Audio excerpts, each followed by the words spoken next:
Hi everyone! Switzerland is often associated with mountains, exclusive watches, chocolate.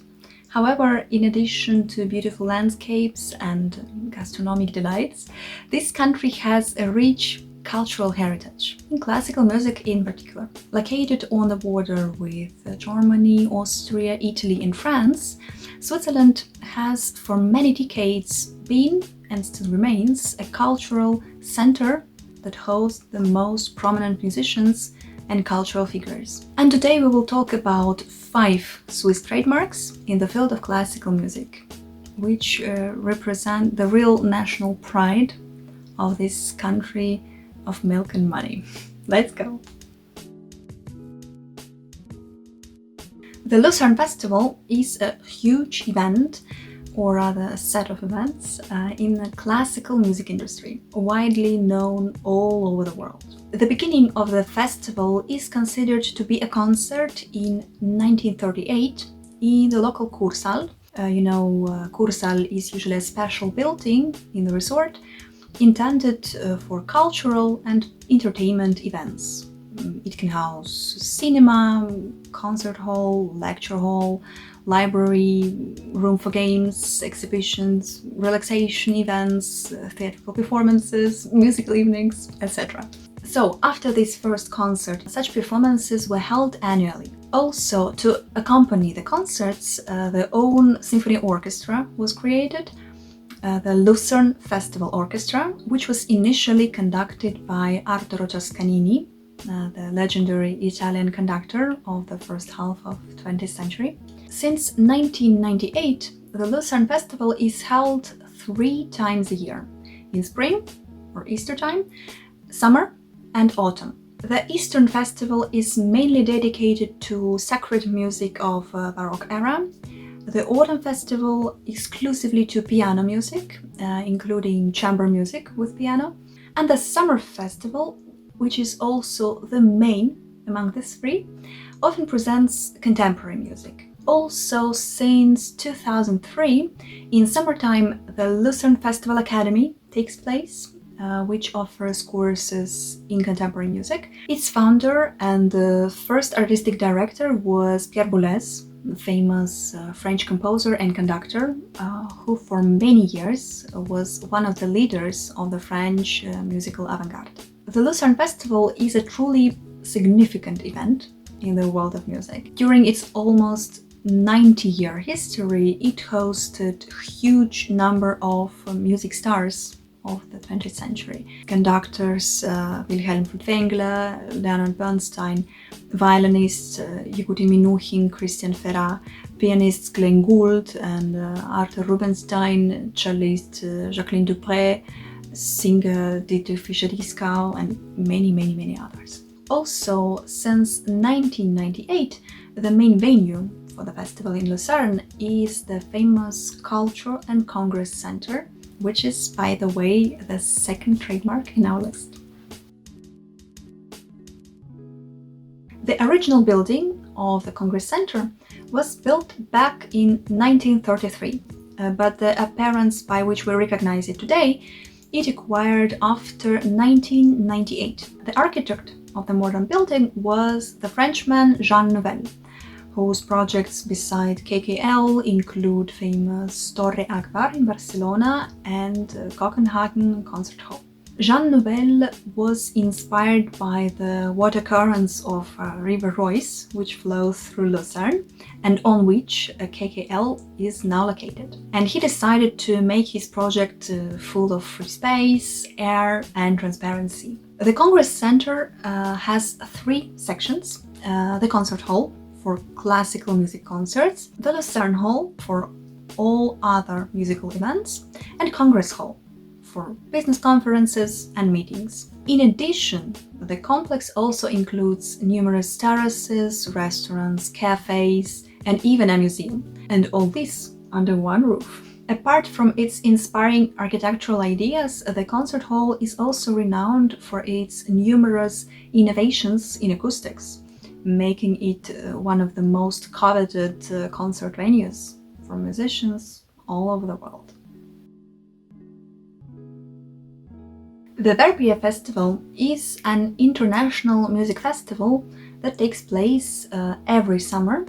It is held in the mountain town of Verbier, in the French part of Canton Valais, which is located between two famous mountain peaks, Swiss Matterhorn and French Mont Blanc. The festival was launched in 1994 and usually lasts around 2 weeks in July and/or August. The main advantages of this event are, of course, incredibly beautiful views, open-air concerts, a festive light atmosphere, and a large number of side entertainments, such as jazz concerts, mountain hikes, excursions, and much more. The festival is known as a place where numerous stars of the modern music industry come together, and they can also be teachers within the framework of a special academy for soloists, orchestra players, and conductors. In addition to gaining experience from the masters of our time,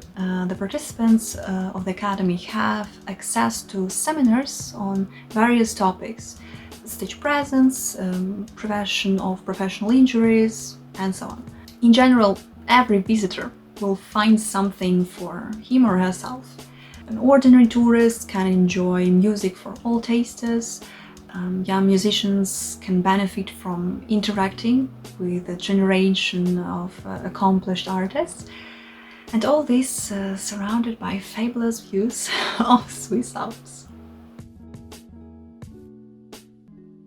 Built in 1834, the Aktientheater was the first large theater in Zurich and the predecessor of the modern Zurich Opera House. Interesting to know that Richard Wagner, during his exile years from Germany, preferred this theater as a stage for his works, which he also conducted himself. Unfortunately, after almost 60 years of prosperity, the theater burned down in a fire. But in only 16 months, a new one was built, the one we know today. Incidentally, it also became the first opera house in Europe to have electric lighting. In 1890, it was really progressive. Having survived 2 world wars and numerous reconstructions, today the Zurich Opera House is a venue for theatrical, opera and ballet performances. In addition to major productions by world-renowned composers and playwrights, it offers morning and evening concerts, matinee, soirée, as well as song evenings and special performances for children. In addition to this rich program, there is a Zurich Opera Ball, which is held once a year and is a charity event in support of Zurich Opera and Ballet.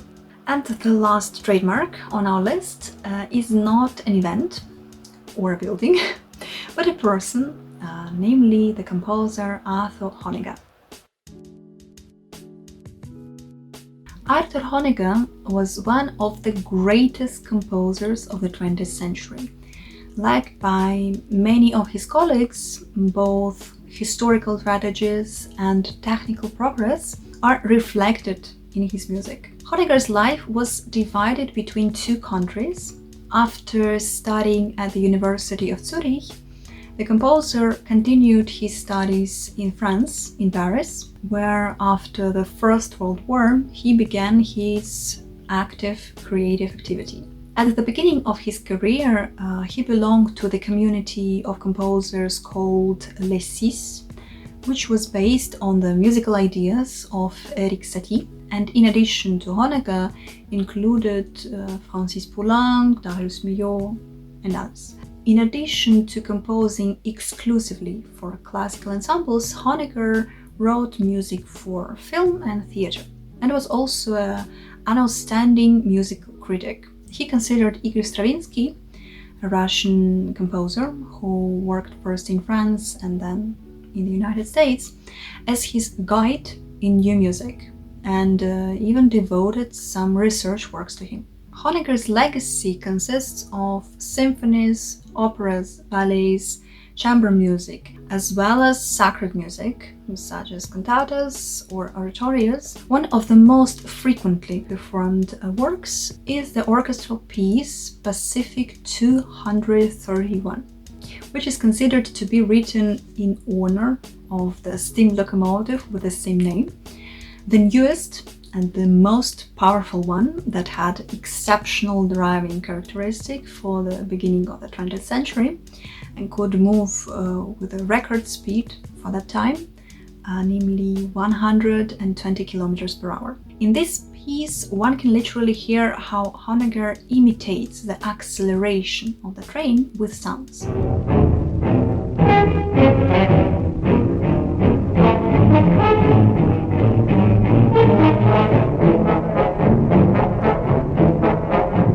If you're interested in listening to this work and also watching a short historical footage of the steam locomotive, I will leave the both links below. An interesting fact: until 2017, Honegger was depicted on the banknote of 20 Swiss francs, which is undoubtedly the sign of great pride and respect of Swiss people for such a talented and renowned representative of their nation. And here we end for today. I hope you enjoyed these curious facts and could get to know the country a little bit better. Thank you very much for watching and see you soon. Bye!